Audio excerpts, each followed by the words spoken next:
तीसरी गेंद लेकर इस बार पिंटू ने ये हेलीकॉप्टर उड़ाया है, इस गेंद को स्टैंड में छक्के में तब्दील किया है। कमाल कर दिया, लाजवाब कर दिया। यानी कि जासिन के ओवर में 3 छक्के लगे हैं। ये पिंटू मारने वाले नहीं है भैया, ये तूफान है, ये सुनामी है। तो जासिन आपकी क्लास आप लेंगे? नहीं, मैं जासिन को बोलना चाहूँगा, जासिन भाई कहीं सुन रहे हैं तो माफ़ी चाहता हूँ। मेरे लिए हर मुश्किल पड़ाव है, मैं उसको आसान बनाऊँगा। मेरे लिए हर मुश्किल पड़ाव है, मैं उसे आसान बनाऊँगा। तो मेरी काबिलियत को देखना, मैं आसमान छू कर आऊँगा। पंकज जो स्ट्राइक पर है, ये अगर बता दूं कि रियासी डिस्ट्रिक्ट की शान है, ये जा रहा है विराट कोहली के अंदाज में खेलते हैं। पंकज को शॉर्ट पिच गेंद थी, इस गेंद को पुल किया है, गेंद स्क्वायर लेग बाउंड्री लाइन से बाहर। 6 रनों के लिए मुकाबले को ना थोड़ा सा रोमांच बना दिए। चर्चे हमारे भी अखबारों में होंगे, नई सरकारों में होंगे, कि चर्चे हमारे भी अखबारों में होंगे, नई सरकारों में होंगे। आएंगे हम भी महफिल में दोबारा, चाहने वाले हमारे भी जब लंबी कतारों में होंगे। बल्लेबाज के पैर पर गेंद थी, हवाई सैर पर गेंद थी। ना दौलत का शौक है, ना हम पे किसी का खौफ है। ना दौलत का शौक है, ना हम पे किसी का खौफ है। हमसे जलते हैं जो लोग, बस हमें उन्हें जलाने का शौक है। कुवार नाम के बल्लेबाज का कमाल है, धमाल है। ये बल्लेबाज कहर है, ये शॉट कतई जहर है। अकेला बैठकर रोया हूँ, कई रातें में भूखा सोया हूँ। गहरे जख्म थे मेरे सीने में, मैं फिर भी मुस्कुराया हूँ। जैसे मैं बाहर आया आरपीएल में, मैंने कमेंट्री की, जहाँ लोगों ने मुझे जाना पहचाना। उसके बाद में मैं केपीएल कटरा प्रीमियर लीग पहले सीजन में गया। फिर दूसरे सीजन में मुझे कटरा का फ़ोन आ गया। उन्होंने कहा कि अजय जी आप यहाँ आइए। मैं आगरा में गया था, चंडीगढ़ में गया था, दिल्ली में गया था, और भी काफ़ी ज़्यादा जगह में, जम्मू में कश्मीरी पंडित प्रीमियर लीग उसमें भी कमेंट्री की है। तो अभी रुद्राक्ष का पठानकोट में हुआ था। अभी अमृतसर के लिए मुझे ऑफर आ चुका है कमेंट्री का। जैसे कटरा प्रीमियर लीग का सीजन खत्म होता है तो उसके बाद में मुझे 4 दिन के लिए उन्होंने बुलाया गया है। मैं 2000 रुपये पर डे के हिसाब से लेता हूँ।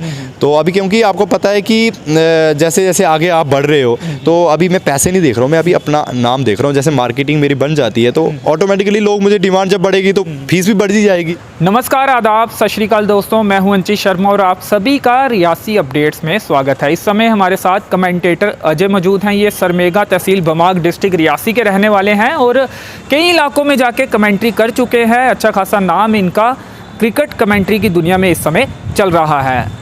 स्थानीय स्तर पर होने वाली कमेंट्रियों में भी हिस्सा लेते हैं। इनसे जो क्रिकेट की ये कमेंट्री करते हैं वो भी सुनने की कोशिश करेंगे और इसके साथ ही शेर व शायरी का भी शौक़ रखते हैं और कई शेर जो हैं इन्होंने लिखे भी हैं जिसका इस्तेमाल ये अपनी कमेंट्री में भी करते हुए दिखते हैं। आज हमारे साथ हैं, इनसे बातचीत करते हैं। स्वागत है अजय आपका। और किस तरह शुरुआत हुई आपके इस सफ़र की?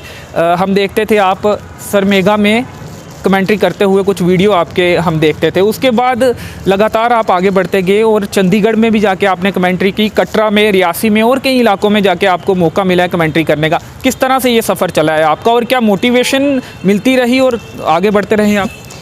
मैं सबसे पहले अंजित भैया आपका शुक्रिया करता हूँ। और मैं अगर बात करूँ कमेंट्री का शौक़ कहाँ से पड़ा, तो मैं एक चीज़ बताना चाहता हूँ कि जब मैं छोटा था तो 2003 में वर्ल्ड कप हुआ था, जब इंडिया ऑस्ट्रेलिया का वर्ल्ड कप हुआ था, तब से मुझे शौक़ था कमेंट्री का। मैं रेडियो में सुनता था और मेरे ताऊ जी के घर पे रेडियो होता था। तो हम क्या करते थे, एक आपको पता है कि जो बिजली की तारें होती, वायर होती है, तो उसका एरियल बना के हम ना पाइप पे रखते थे, पानी वाली पाइप पे, तो आवाज़ ज़्यादा आती थी। तो तब हम कमेंट्री सुनते थे, रेडियो में सुनते थे। शौक़ बढ़ गया कि मुझे भी कमेंट्री करनी है, तो मैं सुनता था, फिर मैं अपने अंदाज में बोलता था, तो अपनी टीमों के साथ जाता था। फिर मैं ना क्या हुआ कि मुझे इतना शौक़ था, तो मेरी मम्मी ने मुझे एक छोटा सा रेडियो लेके दिया था, कचिबो शायद उस नाम का रेडियो था, एक 250-300 के बीच में था। तो वो मुझे उन्होंने लेके दिया, तो मैं कमेंट्री सुनता था, मुझे बड़ा शौक़ था। और मैं अपने ना सराहने के नीचे ही रखता था रेडियो जब सोता था रात को, तो मुझे बड़ा शौक़ था कमेंट्री करने का। तो जब रेडियो में कमेंट्री आती थी, धीरे धीरे मैं बढ़ता गया, अपनी टीमों के साथ कमेंट्री के लिए जाता था, जो अपनी गाँव की टीमें जाती हैं। तो उसके बाद धीरे धीरे कि मुझे लगा कि नहीं यार, मुझे इस चीज़ को करना चाहिए, तो शौक़ पड़ गया मुझे कमेंट्री का और मुझे लगा कि मुझे कमेंट्री करनी है। तो फाइनल कर दिया आपने कि इसी दुनिया में आपको नाम कमाना है? बिल्कुल मैंने सोचा कि मुझे कमेंट्री में ही नाम कमाना है, और अपने खासकर अपनी डिस्ट्रिक्ट रियासी का और विलेज जो मेरा सरमेगा है, और सरमेगा का नाम ऊंचा लेके जाना, और अपनी मम्मी पापा का। और कहते हैं ना कि माँ बाप सबसे बड़ी इमानत होती है, तो मेरे के लिए दुनिया की सबसे बड़ी दौलत मेरे माँ बाप हैं, और मुझे हमेशा सपोर्ट करते हैं और हमेशा मुझे अप्रिशिएट, अगर मैं बात करूँ तो मुझे यही बोलते हैं कि जो आप कर रहे हो, जो आपको अच्छा लग रहा है, हमारा बेटा अच्छा कर रहा है, बस आगे बढ़ते जाओ आप। तो क्रिकेट खेलने का भी शौक़ था या सिर्फ कमेंट्री का ही शौक़ था? अंचित भैया अगर बात करूँ क्रिकेट की, तो मुझे क्रिकेट का बहुत शौक। क्रिकेट खेलता हूँ मैं, टेनिस की बॉल से खेलता हूँ, लेदर से तो मैं खेला नहीं हूँ, पर टेनिस की बॉल से मुझे आज भी शौक है। आज भी रियासी में लेदर की बॉल से टूर्नामेंट नहीं खेले कभी, कोई मैच नहीं खेले? रियासी में नहीं खेला हूँ एक्चुअली। मैं आपको बताऊँ तो मैं चंडीगढ़ में गया था जब कमेंट्री के लिए, तो वहाँ पर जेड स्पोर्ट्स जो है, जेड स्पोर्ट्स कंपनी के वरुण जी थे, वरुण खन्ना जी, तो उन्होंने मुझे एक बैट गिफ्ट किया हुआ है जेड स्पोर्ट्स का। तो उन्होंने कहा कि अजय आपकी कमेंट्री इतनी अच्छी है, तो मैं आपको ना एक बैट गिफ्ट करना चाहता हूँ। तो उन्होंने मुझे बैट गिफ्ट किया हुआ है, कम से कम मुझे लगता है 10,000 का बैट होगा वो, तो मेरे पास पड़ा हुआ है, तो हम वो टेनिस की बॉल से उस बैट को खेलते हैं। ऐसा करियर है ये जिसमें कम लोग आते हैं, थोड़ा रिस्की भी रहता है क्योंकि कमेंट्री में बहुत कम लोगों को मौका मिल पाता है और इतना स्कोप भी नहीं रहता है क्योंकि अगर एक टूर्नामेंट हो रही है तो कुछ लोग ही उसमें कमेंट्री करेंगे। रिस्की लगा था आपको एज ए करियर इसे बनाना? क्या एक समय आया था ऐसा कि आप सोचने पर मजबूर थे यार इसमें जाऊँ या नहीं जाऊँ, क्या इसमें करियर बन सकता है, या पूरा फोकस था यही करना है जो भी हो जाए, मौका मिले ना मिले मेहनत करेंगे आगे बढ़ते रहेंगे? अंचित भैया, मैं ना अपने वो शब्दों में मैं इसको बयान करना चाहता हूँ कि हाँ, मैं बताना भी चाहता हूँ, मैंने लिखा था कि मेरे लिए हर मुश्किल पड़ाव है, मैं उसको आसान बनाऊंगा। मेरे लिए हर मुश्किल पड़ाव है, मैं उसे आसान बनाऊंगा। तो मेरी काबिलियत को देखना, मैं आसमान छू कर आऊँगा। तो वही चीज़ है कि देखो, मुश्किल कोई चीज़ नहीं है। जब आप खुद अपने ऊपर भरोसा रखते हैं कि आप सोचते हैं कि यार मुझे ये चीज़ करनी है, एक ठान लेते हैं ना, जज्बा होता है किसी चीज़ का, तो आप उसको कभी हार नहीं मान सकते। तो मैंने यही सोचा कि देखो, स्ट्रगल भी आती है, बीच में कोरोना आ गया था, मुझे काफ़ी सारे ऑफर आए थे, उसके बाद में भी बीच में स्ट्रगल थी, लेकिन मैंने अपने आप की ना वो हार नहीं मानी है। मैंने कहा कि जीतना है तो कुछ तो करना ही है। मैं धीरे धीरे फाइनेंशियली भी अच्छा कमा लेते हैं आप कमेंट्री करके? मैं आपको बताऊं तो मैं एक्चुअली मैं अभी तो फीस वैसे कम ले रहा हूं, वैसे मैं 2000 रुपये पर डे के हिसाब से लेता हूं। तो अभी क्योंकि आपको पता है कि जैसे जैसे आगे आप बढ़ रहे हो, तो अभी मैं पैसे नहीं देख रहा हूं, मैं अभी अपना नाम देख रहा हूं। जैसे मार्केटिंग मेरी बन जाती है तो ऑटोमेटिकली लोग मुझे, डिमांड जब बढ़ेगी तो फीस भी बढ़ ही जाएगी। तो जम्मू कश्मीर से बाहर कितनी बार जाकर आपने कमेंट्री की और कहाँ कहाँ पर किया? क्या एक दो बार ही मौका मिला? तो जम्मू कश्मीर से बाहर अगर बात करूं, मिरविंदर बिस्ला 2012 में जिन्होंने KKR को चैंपियन बनाया था, 89 रन बनाए थे शायद 48 की 49 गेंदों में, तो वहाँ पर गया था। स्पोर्ट्स क्यूब क्रिकेट अकेडमी है गुरुग्राम में, वहाँ पर गया था, वहाँ कमेंट्री करने के लिए। अंडर 19 ऑल इंडिया 16-15 की वो टूर्नामेंट चल रही थी, तो वहाँ पर गया था मैं, वहाँ पे कमेंट्री की। उसके बाद में फिर 2-3 जगह और दिल्ली में गया, एक सेपियंस क्रिकेट अकेडमी है, विजय दहिया की अकेडमी है, वहाँ पर भी मैं कमेंट्री के लिए गया था। फिर मुझे एक ऑफर आया आगरा से, आगरा में नाइट चैलेंजर कप 2021 हुआ था, वहाँ पर मैं गया, तो वहाँ पर बहुत सारा मुझे प्यार मिला। तो उसके बहाने से मैं ताजमहल भी देख के आया, जहाँ वो ये एक फ़ायदा रहता है इस काम का। बिल्कुल बिल्कुल। तो एक्चुअली मैं आपको बताऊं सच, तो मैं जब मैं गया, घूमने का शौक भी है? घूमने का बिल्कुल शौक है। मैं हिमाचल प्रदेश की अगर बात करूं, हर जगह मतलब मेरे काफ़ी सारे फैंस आप कमेंट्री से बन ही जाते हैं, आपको पता है। तो मैं रील्स भी बनाता हूं, अपनी वॉइस डाल के बनाता रहता हूं, तो मैं अपलोड करता रहता हूं। बात कर रहा था आगरा की, तो मैं उनकी रील्स बनाता रहता हूं, उनको भेजता रहता हूं, बोलते हैं अजय भाई आप अपनी वॉइस डाल के भेजो, तो लोग प्यार करते हैं। तो आगरा में जब मैंने सोचा नहीं था कि ताजमहल भी हम कभी देखेंगे, तो जब मैं गया तो मुझे बड़ा अच्छा लगा। दोस्तों के साथ घूमे, वहाँ पर भी काफ़ी सारे दोस्त हुए, और खासकर कमेंट्री। चंडीगढ़ में भी मौका मिला? बिल्कुल, चंडीगढ़ में भी गया था, 10 दिन के लिए गया था, और 10 दिन में मैं वहाँ पर गया, रहना खाना पीना सब कुछ उनका था। और वहाँ पर मैं अगर बात करूँ, मैं 2 मेरे दोस्त ही करीबी, वो अभी IPL में चले गए हैं, बिक गए हैं। एक रमनदीप है, और उन्होंने 15 की 16 गेंदों में रिकॉर्ड है उनका, रणजी ट्रॉफी में उन्होंने 50 बनाए हैं 15-16 गेंदों में। तो उसके बाद में वो 20 लाख में, 20 की 30 लाख में मुंबई इंडियंस में उन्होंने खरीदा हुआ है उनको। एक वैभव अरोड़ा है, किंग्स इलेवन पंजाब में गए हैं, वो 2 करोड़ में बिके हैं। मेरी उनसे भी बात होती है।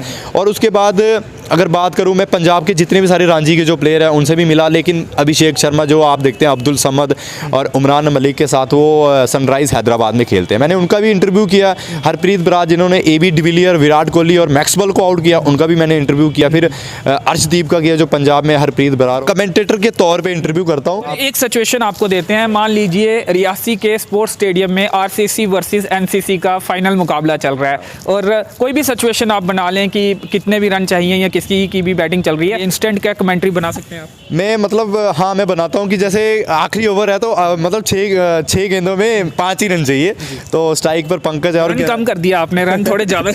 चलो 10 कर देते हैं। तो 6 गेंदों में 10 चाहिए, और स्ट्राइक पर पंकज, आप जानते हैं विराट कोहली के अंदाज में वो खेलते हैं, तो पंकज को हम ले लेते हैं।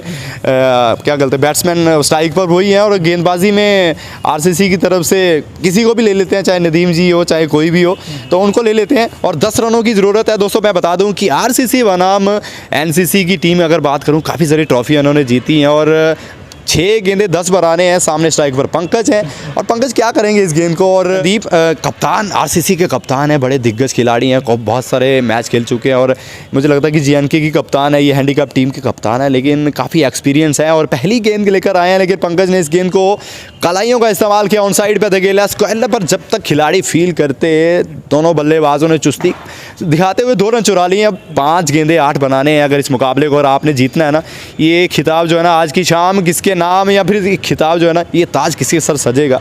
5 गेंदें आपको तय करेंगी। मैं बता दूं कि जिस तरह से पंकज और स्ट्राइक पर है, ये अगर बता दूं कि रियासी डिस्ट्रिक्ट की शान है, ये जा रहा है विराट कोहली के अंदाज में खेलते हैं। पंकज को शॉर्ट पिच गेंद थी, इस गेंद को पुल किया है, गेंद स्क्वायर लेग बाउंड्री लाइन से बाहर। 6 रनों के लिए मुकाबले को ना थोड़ा सा रोमांच बना दिए और 4 जो है ना पंकज ने झोंक दी है, यानी कि अब 2 रन बनाने हैं। ये देखिए खराब गेंद थी, आप इस तरह के बल्लेबाज को ना इस तरह की गेंद डाल नहीं सकते। और देखिए सामने बल्लेबाज काफ़ी देर से खेल रहे हैं, 58 पर बल्लेबाजी कर रहे हैं और काफ़ी बड़ा बल्ला चला। ये चौथा छक्का था उनके बल्ले से। अब 2 बनाने हैं, यानी कि 4 गेंदें बाकी हैं। मुकाबला अगर 2 बना लेते हैं तो मुकाबला इनके पक्ष में जाएगा और एक और खिताब एनसीसी के नाम जाएगा। ये अगली गेंद, इस गेंद को निकाल दिया, गेंद फाइनल लेग बाउंड्री लाइन से बाहर। इसके साथ ही मुकाबले को खत्म किया है और एनसीसी ने इस मुकाबले को 8 विकेट से जीतकर आरसीसी को धूल चटा दी है। एनसीसी फेवरेट तो नहीं कहीं आपने मैच उन्हें जिता? नहीं एनसीसी ऐसी बात नहीं है, फेवरेट कोई टीम ही नहीं है, लेकिन किसी एक को जिताना तो था। देखिए आपको पता है कि आरसीसी हमेशा एनसीसी की टीम ने बहुत सारी ट्रॉफियां जीती हैं और आप उस टीम को अगर मैं वो देखो जो कमेंटेटर होता है एनसीसी वो किसी का पक्ष नहीं लेता है, तो मुझे लगता है कि एनसीसी की टीम प्रबल दावेदार थी इस ट्रॉफी की और लगातार यही लोगों का कहना रिकॉर्ड है उनका, उसे उस हिसाब से बेहतर रिकॉर्ड है लगातार। पिछले अगर बात करूं कुछ सालों में इन्होंने बहुत सारा, अब 3 वालों में 3 6 कोई भी बल्लेबाज, पिंटू का भी जिक्र आप ऑफ कैमरा कर रहे थे, अगर वो लगाते हैं तो उसकी कमेंट्री किस तरह से होगी? बिल्कुल जी हाँ दोस्तों, मैं बता दूं कि एनसीसी की शान और जान ओपनिंग बल्लेबाज रमनीक जम्बाल ये रियासी की तूफानी अंदाज में बल्लेबाजी करते हैं। तो अब सामने स्ट्राइक पर ज़रूर है, लेकिन गेंदबाज कोई भी हो इन्हें फ़र्क पड़ता नहीं है भैया। ये बहुत लंबे लंबे छक्के मारते हैं और कहीं भी इन्हें खिला लीजिए और कहीं भी खिला लीजिए चाहे, लेकिन ज़्यादातर ये ओपनिंग में खेलते हैं। रमनीक जमाल पिंटू के नाम से इन्हें जाना जाता है, सहवाग के अंदाज में खेलते हैं। और गेंदबाजी के लिए अगर मैं बात करूं तो यहाँ पर गेंदबाजी के लिए आ रहे हैं जासिन गेंदबाजी करेंगे और पिंटू स्ट्राइक में। एक्चुअली मैं बता दूं अंशी भैया कि ये दोनों एक ही टीम में खेलते हैं, लेकिन मैं इनको ले लेता हूँ, जासिन को गेंदबाजी में और पिंटू को मैं ले लेता हूँ बैटिंग पे, क्योंकि पिंटू और जासिन जो है अच्छी गेंदबाजी करते हैं, अच्छे ऑलराउंडर हैं। तो आज 3 छक्के पड़ेंगे, आज 3 छक्के इनको आज हमें करना ही पड़ेगा। तो जासिन गेंदबाजी के लिए आ रहे हैं, बहुत बढ़िया गेंदबाजी करते हैं। पिंटू को पहली गेंद बॉलर के सर के ऊपर से सीधा साइड स्क्रीन पे ये पहला छक्का जड़ा है। जासिन थोड़े से वो है ना खलबली मचती हुई, क्योंकि पहली गेंद पे करारा सा छक्का जड़ा है। रमनीक जम्बाल ऐसा लग रहा है कि कहीं आज 3 या 4 छक्के ना मार दें। अगर फील्ड पोजीशन पे नज़र डाली जाए, ऑन साइड पे 4 खिलाड़ी हैं, ऑफ साइड में 5 खिलाड़ी हैं और एक बार फिर से जासिन आ रहे हैं, कमेंट्री बॉक्स एंड से गेंदबाजी कर रहे हैं। इस गेंद को पिंटू ने पुल कर दिया है, गेंद निकल गई मिड विकेट बाउंड्री लाइन से बाहर। 6 रनों के लिए यहाँ पर दूसरा छक्का है और कमाल धमाल मचा दिया है ये भैया। पिंटू नाम का तूफान ना रुकने वाला है और ना थमने वाला है, ऐसे छक्के लगाते रहेंगे और ऐसी पिटाई करते रहेंगे। काफ़ी सारे दर्शक भी आज स्टेडियम में देखिए, जब रमनीक जमाल का बल्ला बोलता है तो अब रियासी के मैदान पर जब इनका बल्ला बोलता है तो बड़े दर्शक काफ़ी देखने को मिलते हैं, काफ़ी ज़्यादा सपोर्टर। लेकिन अगली गेंद पर क्या होने वाला है, मुझे लगता है कि बल्ला चलाने वाला है, इन्हें फ़र्क पड़ता नहीं है कि विकेट चाहे वो छूने पे आउट हो जाए, इनको फ़र्क पड़ने वाला है। लेकिन जासिन राउंड द विकेट गेंदबाजी करेंगे, पहले ओवर द विकेट कर रहे थे, अब थोड़ा सा बदलाव किया है और ऑफ साइड में अगर ऑन साइड पे अब 6 बिल्डरों को लगाया गया, 3 ऑन साइड पे ऑफ साइड में। क्या करेंगे जासिन, एक बार फिर से गेंदबाजी लेके आ रहे हैं, तीसरी गेंद लेकर इस बार पिंटू ने ये हेलीकॉप्टर उड़ाया है, इस गेंद को स्टैंड में छक्के में तब्दील किया है, कमाल कर दिया, लाजवाब कर दिया। यानी कि जासिन के ओवर में 3 छक्के लगे हैं। ये पिंटू मारने वाले नहीं है भैया, ये तूफान है, ये सुनामी है। तो जासिन आपकी क्लास आप लेंगे? नहीं मैं जासिन को बोलना चाहूँगा, जासिन भाई कहीं सुन रहे हैं तो माफ़ी चाहता हूँ, एक्चुअली ये चलता रहता है और छक्के पड़ते हैं। आपका फेवरेट बैट्समैन कौन है रियासी की, अगर बात करें रियासी डिस्ट्रिक्ट की? रियासी डिस्ट्रिक्ट में अगर सच आपको बताऊं तो मुझे लगता है कि रमनीक जम्बाल जो है पिंटू हैं उनसे बेहतर मुझे रियासी में कोई नजर आता है। दुमदार बल्लेबाजी करते, दुमदार है और एक पिंटू है, पिंटू को मैं सबसे ज़्यादा मानता हूं। और पंकज की अगर बात करूं, पंकज जो है पंकू के नाम से, वो भी अच्छे हैं। बॉलर में आपका बेस्ट? मुझे लगता है कि रियासी की अगर बात करूं तो मुझे बेस्ट बॉलर जासिन नज़र आता है। जासिन जो है बेस्ट ऑलराउंडर है डिस्ट्रिक्ट रियासी के। शेर व शायरी का भी आप इस्तेमाल करते हैं अपनी कमेंट्री का, कुछ शेर व शायरी भी हो जाए? बिल्कुल जो हाँ, मैंने लिखा था, एक मेरा बड़ा फेमस है और मैंने जब आगरा में बैठा था तो मैंने बहुत करीब लिखा था, दिल के लिखा था कि चर्चे हमारे भी अखबारों में होंगे, नई सरकारों में होंगे, कि चर्चे हमारे भी अखबारों में होंगे, नई सरकारों में होंगे, आएंगे हम भी महफिल में दोबारा, चाहने वाले हमारे भी जब लंबी कतारों में होंगे। हो रहे हैं आपके चाहने वाले भी? बिल्कुल लंबी हो रही है, बिल्कुल हो रहे हैं। और मैं अंशित भैया एक चीज़ बताऊँगी, और एक्चुअली जब मैं आशीष कोहली जी के साथ मेरा इंटरव्यू हुआ था JK मीडिया पे, रश्मि मैम के साथ भी हुआ था, खालसा एक्सप्रेस में हुआ था। मैं जब आशीष कोहली जी के साथ इंटरव्यू इंटरव्यू हुआ तो रियासी में टूर्नामेंट हो रही थी। तो दोस्तों मैं सभी को बता दूं, तो वो उस वक्त क्या हुआ कि मैं घर पे था तो मुझे काफ़ी सारे फ़ोन आए थे। उन्होंने कहा कि अजय जी आप रियासी में जाइए, लेकिन एक सबसे बड़ा कॉल जो था वो आपका था। पहले मेरी आपसे बात हुई थी, तो आपने उनका मुझे नंबर दिया कि आपने भी मुझे पहले बोला कि अजय आप, हम मानते हैं कि आप अच्छे कमेंटेटर हो, लेकिन आप जब तक आप ग्राउंड लेवल पे आके कमेंट्री स्टेडियम से नहीं करोगे तो लोगों को कैसे पता लगेगा। तो वो आपकी भी एक देन है। तो आपने मुझे बोला, तो उसके वजह से मैं आया, तो रियासी में आया। मैंने पहले आरपीएल सीज़न में की, दूसरे सीज़न में भी की। तो उसकी वजह से मुझे, देखो जब आप कोई भी चीज़ करते हैं, आप ही जर्नलिस्ट हैं, जब आप तक अपने टैलेंट को आप बाहर नहीं लाएंगे तो लोगों को कैसे पता लगेगा। तो जैसे मैं बाहर आया, आरपीएल में मैंने कमेंट्री की, जहाँ लोगों ने मुझे जाना पहचाना। उसके बाद में मैं केपीएल कटरा प्रीमियर लीग पहले सीज़न में गया। फिर दूसरे सीज़न में मुझे कटरा का फ़ोन आ गया, उन्होंने कहा कि अजय जी आप यहाँ आइए। मैं आगरा में गया था, चंडीगढ़ में गया था, दिल्ली में गया था, और भी काफ़ी ज़्यादा जगह में, जम्मू में कश्मीरी पंडित प्रीमियर लीग उसमें भी कमेंट्री की है। तो अभी रुद्राक्ष का पठानकोट में हुआ था। अभी अमृतसर के लिए मुझे ऑफर आ चुका है कमेंट्री का। जैसे कटरा प्रीमियर लीग का सीज़न ख़त्म होता है तो उसके बाद में मुझे 4 दिन के लिए उन्होंने बुलाया गया है। तो उन्होंने कहा कि अजय आपको बुलाएंगे।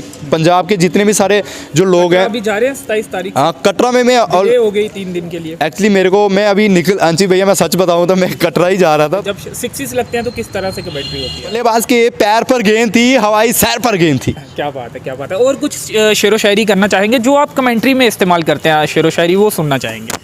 मैं आपको बताऊं तो जैसे आपको पता है आपकी ज़िंदगी में हेटर्स भी होते हैं, तो आपको सपोर्टर भी होते हैं, आपको सपोर्ट करने वाले भी होते हैं। तो मैं उसके लिए मैंने एक लिखा था, बड़ा करीबी है मेरा, ये भी फेमस है। मैंने लिखा था कि ना दौलत का शौक़ है, ना हम पे किसी का खौफ है।